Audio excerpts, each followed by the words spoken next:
rekening dari beberapa partai politik itu dan pihak terkaitnya justru melonjak secara tajam, bahkan di atas 100% dengan nilai lebih dari 1 triliun rupiah.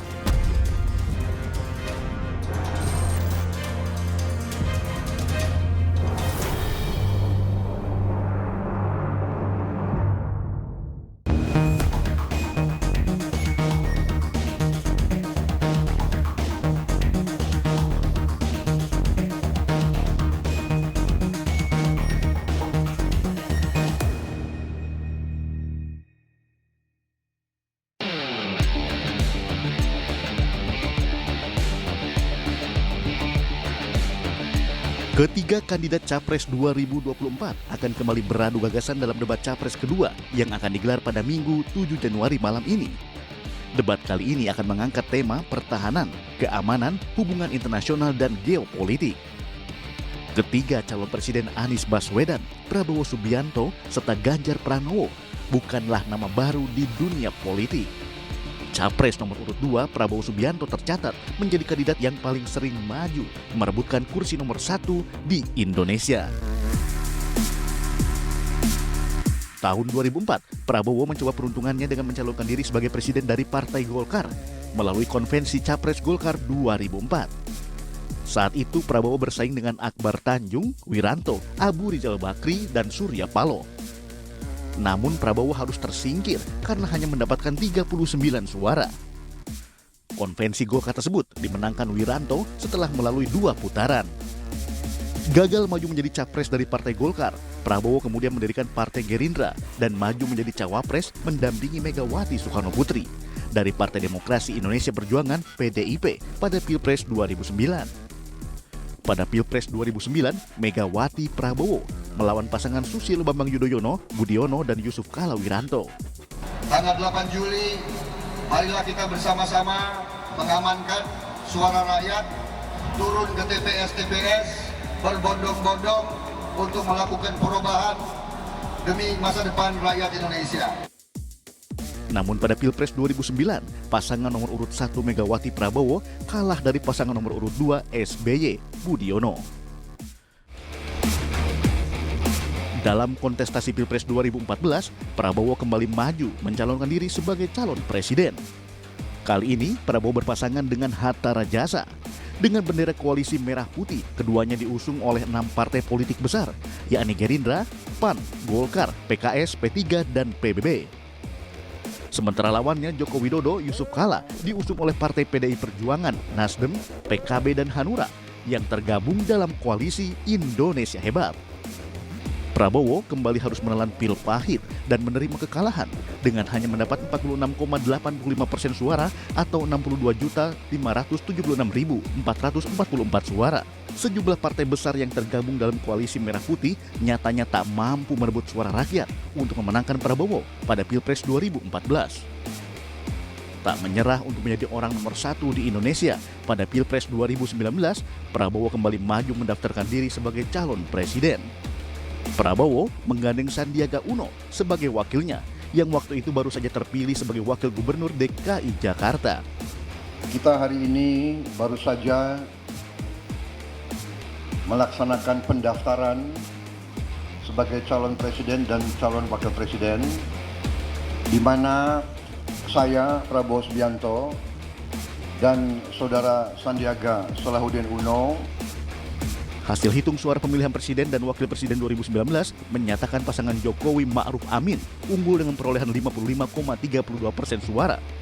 Sementara pasangan Prabowo Sandiaga Uno kalah dengan hanya memperoleh 44,68% suara.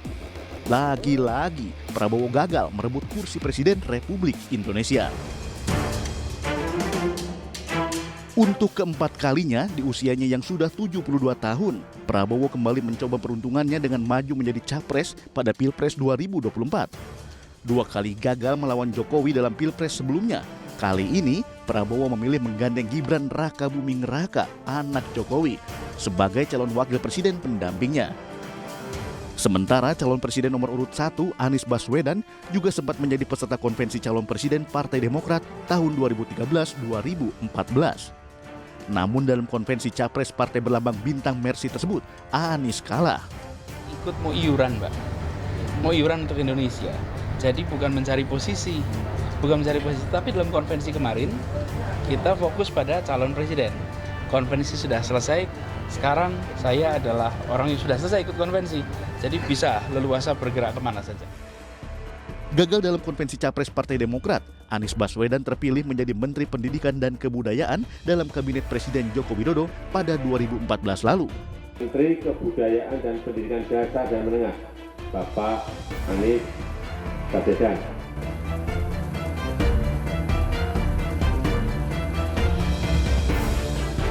Saya kira nggak usah saya promosikan, semua dia sudah tahu. Dia sudah perintis Indonesia Mengajar. Belum 2 tahun menjabat sebagai Menteri Pendidikan, Anies kemudian dicopot Jokowi dan digantikan Muhadjir Effendi pada Juli 2016. Hingga akhirnya pada September 2016, Anies Baswedan maju sebagai salah satu calon gubernur dalam Pilgub DKI Jakarta 2017. Anies diusung oleh koalisi Partai Gerindra, PKS dan berpasangan dengan pengusaha sekaligus politikus Partai Gerindra, Sandiaga Uno. Pemilihan Gubernur DKI Jakarta 2017 berlangsung 2 putaran. Anies Sandi akhirnya terpilih menjadi gubernur dan wakil gubernur, mengalahkan pasangan Ahok Jarot. Pengalaman selama 5 tahun memimpin Jakarta rupanya membuat Anies dipercaya Partai Nasdem untuk maju dalam Pilpres 2024. Ketika Bang Surya dan teman-teman di Nasdem mengajak kami untuk berdampingan, untuk berjalan bersama, untuk meneruskan pembangunan di Republik ini, untuk memperbaiki yang kurang, untuk menuntaskan yang belum, maka dengan memohon ridho dari Allah SWT, dengan memohon petunjuk darinya, dan dengan seluruh kerendahan hati, Bismillahirrahmanirrahim, kami terima dan bersiap untuk menjawab tantangan. Tak kalah dari 2 capres lainnya, capres nomor urut 3 Ganjar Pranowo juga memiliki sejarah karir politik yang cukup cemerlang. Sejak menduduki bangku kuliah, Ganjar diketahui telah menjadi simpatisan dari Partai PDI Perjuangan. Secara resmi, karir politik Ganjar dimulai di tahun 2004 saat ia terpilih menjadi anggota DPR RI. Capres kelahiran Karanganyar, Jawa Tengah 28 Oktober 1968, menduduki sejumlah jabatan di DPR MPR hingga tahun 2013.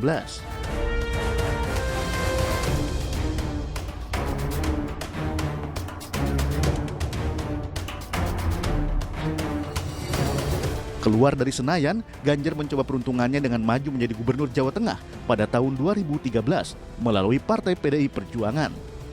Berpasangan dengan Heru Sujatmoko, Ganjar menang dengan memperoleh 48,82% dengan 6.962.417 suara.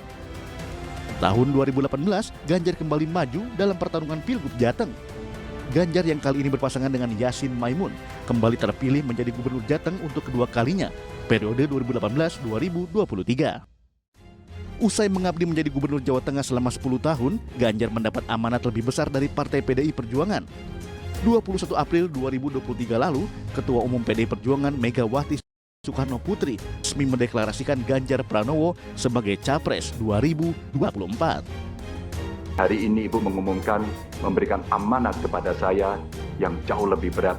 Mudah-mudahan saya mampu, insya Allah saya akan berjuang dengan baik soal itu sebagai calon presiden Republik Indonesia. Dalam Pilpres 2024 mendatang, Ganjar berpasangan dengan Menko Polhukam Mahfud MD sebagai calon wakil presidennya. Bersama Mahfud MD, Ganjar memiliki sejumlah visi misi untuk membangun Indonesia menjadi lebih baik. Lalu seperti apa gagasan serta visi misi para capres 2024 mendatang?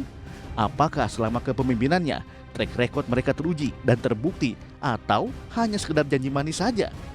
Sesaat lagi tetap di iNewsFile.